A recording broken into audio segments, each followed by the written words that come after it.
Thank you so much, Sheila. I'm delighted to be here interviewing and speaking with our new Senator Sarah O'Reilly from County Cavan, freshly elected. Senator O'Reilly, thank you so much for being with us. We're really delighted for you and for your party that you've made it to Shannon Éireann. And I know you've been a councillor for a number of years in County Cavan, but tell us, what does it feel like to be a member of the Oireachtas at last? It's a really proud moment for me and my family, and particularly the party, and for Aontú. It's a massive sense of pride that I'm here today, sitting in my own office in Leinster House, and I suppose with that honour comes great responsibility, and there's responsibility. I feel it on my shoulders to do a good job and to represent the people that I came here to represent, and to represent them well. And I'm sure you will do that, no doubt in the world. A new government and a new dynamic there gives us new possibilities and new opportunities in the pro-life movement as well. And I think the recent elections have shown that there is a pro-life vote that has manifested itself and really can't be ignored. And pro-life supporters and pro-life advocates all around the country have been pushing for a number of years for the government to do more to focus on alternatives to abortion rather than pushing for abortion. And I know you feel strongly that politicians really need to unite to make reducing abortion numbers a priority. So maybe tell us a little bit about that. Well, I definitely found it that there was a pro-life vote evident in the local elections and in the general election, but I found it more particularly so in the Shannon election. And I think that's how I actually became successful, was that of course, it's the councillors all around the country that elect me to the Shannon, but I felt that there was a lot of admiration for what Aontú were doing from other councillors from all parties. And I had originally intended to target independents, but I found that Fianna Fáil and Fine Gael councillors were more disposed towards us, and admired that we haven't kind of gone back on our principles, that we've stuck to our principles. And there probably was an easier route for me and for other pro-life politicians, but we stuck to our principles, and I think there was good admiration for that. And I found definitely during the Shannon campaign that there was an admiration for what we were doing. And I think that's why I was successful. And the more this issue is talked about, the more people think about this at election time. And of course, the public are still very unaware of what's happening under the new abortion law. And that's primarily because it's not been talked about, or they don't hear about it enough on general media. So we need to take every opportunity to inform people about what's happening and the huge increase in abortions that has taken place. And I can see that the pro-life vote will increase in future elections if people are well informed on the issue. And it's great that there are more pro-life candidates that have been elected to the Oireachtas, and we need to keep up the good work and keep doing what we're doing. And all the pro-life groups that are out there doing what they're doing, plugging away, we need to inform the people of what's going on. And it's wrong to keep women in the dark about alternatives to abortion. And again, the emphasis needs to be on support rather than fast-tracking abortions. And I think that needs to be really focused on. You're absolutely right, Sarah. So many times over the years, I've met people personally, people involved in the pro-life movement, who will say, women who have been through abortions, who will say, if only there was that positive support out there, if only somebody had told me I could have gone ahead with my pregnancy, and if only I could have made it another choice. And it is ironic when we hear all about choice, but the government funded My Options helpline, that where all of the resources are being put at the moment, and taxpayers' money is being put into, seems to only want to send women in one direction, and that's what really has to change. And, you know, as you say, like there are people there now in Leinster House, in the Oireachtas, in the Dáil, the Seanad. Do you think it's realistic? I think it is, but do you think it's realistic that that these positive changes, reducing the abortion numbers, more supports for women, more positive supports for women, could happen during the lifetime of this Dáil and Seanad? Well, I think I do, and I like, you have to have hope. I mean, it's not an unreasonable ask. It's a very reasonable ask, and I can see no reason why it wouldn't. Incredible that it sounds, but we do know that there are people there that will resist and resist strenuously. The notion of women being given that kind of information on alternatives really seems to frighten them, and I have no idea why, but it's a very small and vocal group. And like, even though it sounds straightforward and a very simple thing, it will be a challenge getting the government to make the changes. Yes, indeed it will, but it's so, like, in my view, necessary, and it's a no-brainer for most people like us.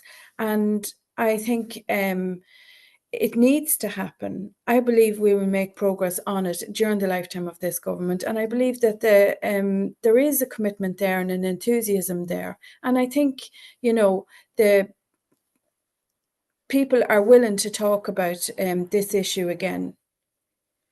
We have seen in recent times an effort to help people who have just given birth with, you know, new programs for new babies, extra payments, that kind of thing. So you would like to think that we would also extend that to helping mothers more in unplanned pregnancy and supporting mothers more who want to parent.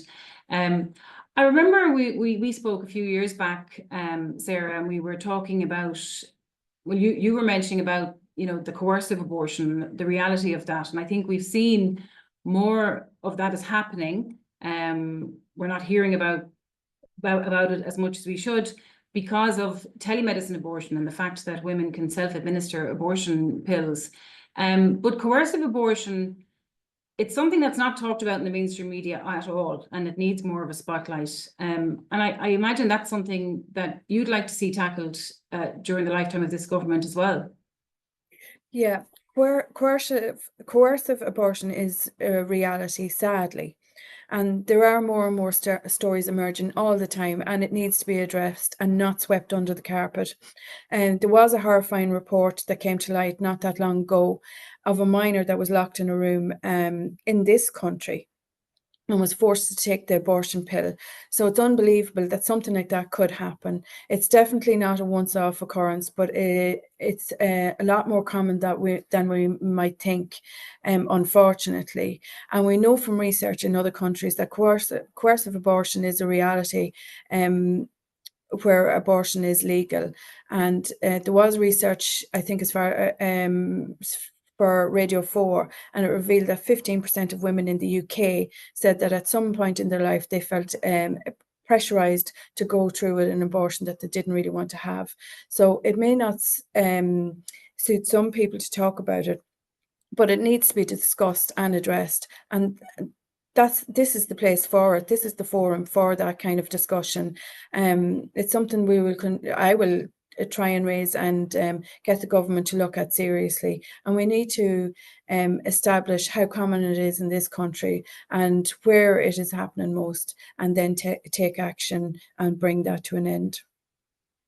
Isn't it true as well that, like, the lack of information about a lot of this is one of the biggest problems? Like that case we talked about before, the woman who was locked in the room and forced to take abortion pills, only came to light because of a conference that was held, that was reported in one newspaper and was not picked up by anybody else after that.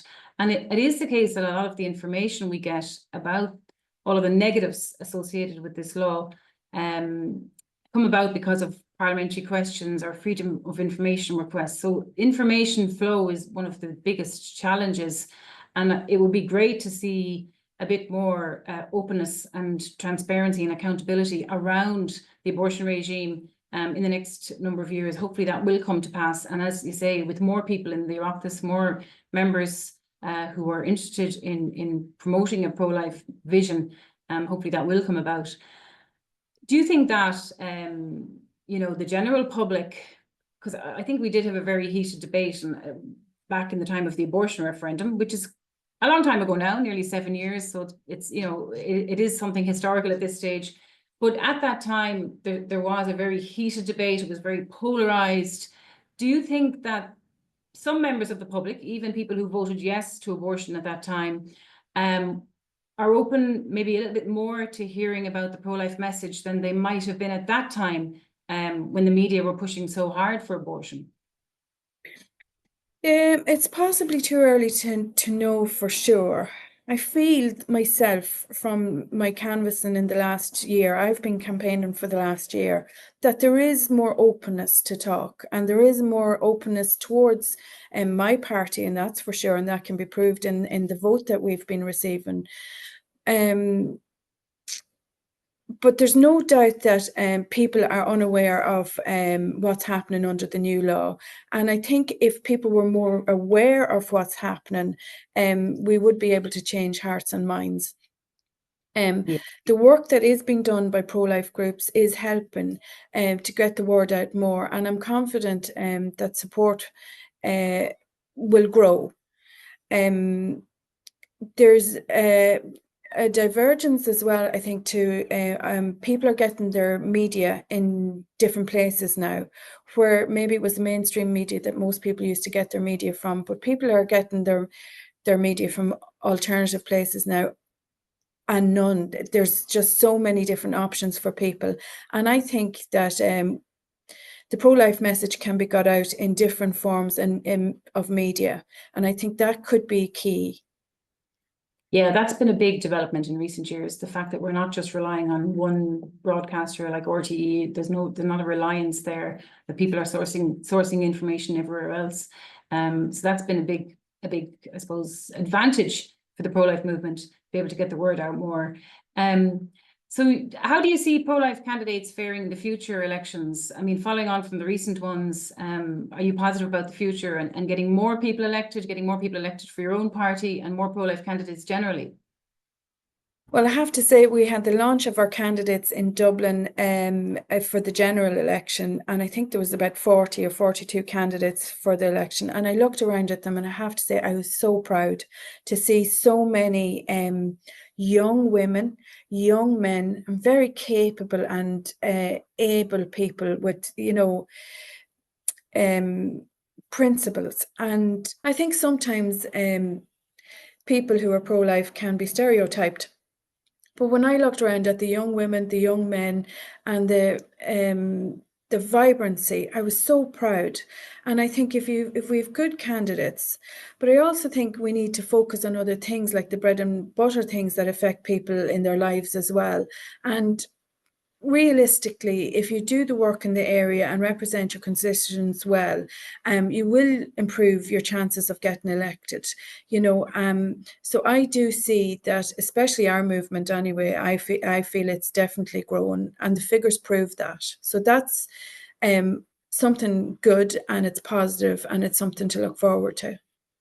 Yeah, and just in relation to the young people, with the same in the pro-life campaign too, and in the pro-life movement, we're always trying to bring along young people, because that's what's going to future-proof, I suppose, the movement and bring those ideas and continue those ideas into the future. So it's a really important area for us all to emphasize. Yeah, look, I looked around at those people, there, and they're very confident in themselves, and very confident in the clothes that they were wearing, that they are pro-life people and not apologetic for it. Like, you know, confident in being pro-life and in the clothes that you wear. I think that's really important as well. And you mentioned about working on bread and butter issues, and I know you have a reputation of being a very hard worker for your constituents, Sarah, and I know you'll continue that as you go into the Shannon, working hard for the people of your own geographical area, but just working hard generally as well on all of these bigger issues where you will have an influence now. So we're really looking forward to collaborating with you more, working with you, and we really, really thank you for everything you've done so far, and look forward to working with you in the future. And thank you so much for joining with us on this webinar today. Thanks a million, Eilís, and I look forward to working along with you. Thank you.